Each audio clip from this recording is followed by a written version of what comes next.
that has healed our land and made it possible for us to congregate as we have today.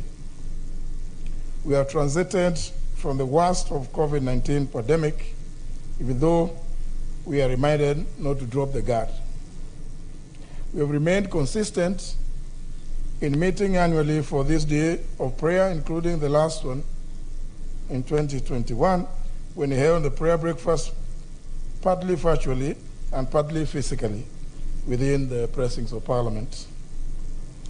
This being the 19th edition since inception, as we've been told, we can only thank the Lord for the success thus far. Despite our differing views and opinions as a people, we've always found it necessary to bow in humility before the Lord and accept that we need to seek Him without fail.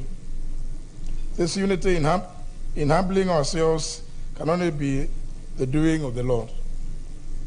Your Excellency, and all the invited guests, allow me to thank you particularly for Your Excellency's consistency in always gracing the occasion of the National Prayer Breakfast whenever we have invited you. You've been steadfast in embracing the scriptures in Proverbs 29, verse 14, which instructs us to establish our offices in the truth so that our legacy shall be established forever. May the Lord continue to shine on your ways. To the clergy who have always stood with us, I wish to thank you. You've always guided us, and with no measure, no measured terms, counseled us, as you've done this morning. I vividly remember the message delivered on these grounds by Mr. Peter Wayaki, the key speaker during our 18th prayer breakfast, which was a collective rebuke to us as Kenyans and Kenyan leaders. And may the Lord bless you, the clergy, for your unfailing toil in His ministry. To our guests, and in particular, our international guests, I note with appreciation your consistency over the years in attending this event, where we join every year to seek the face of the Lord.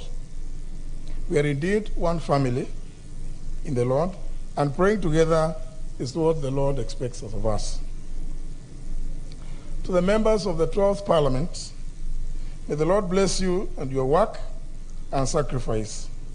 I do recall that before the Parliamentary Service Commission committed to supporting this noble event, honour members would selflessly fundraise from corner to corner to facilitate the hosting of this occasion. As I also drew the curtains on my tenure as Speaker, allow me to say that you've all been of great encouragement to me, and I thank the Lord for you.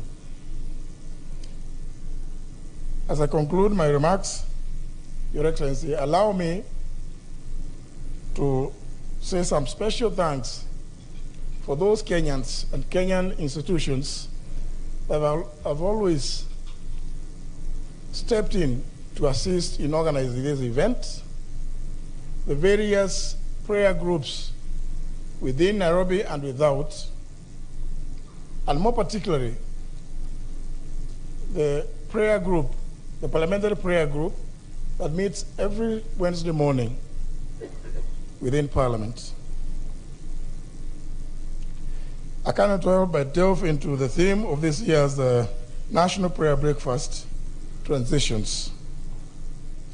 The scriptures tell us that only God has the key to transition. That is why when Moses realized that time for transition had come, he went to God to seek direction.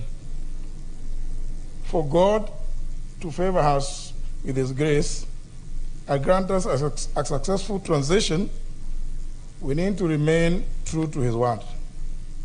And that has just been ably demonstrated to us by our religious leaders from all the faiths. And this is my call to all of us, especially those whom the Lord has chosen to lead His people in the coming government. Thank you all. May you go with the Lord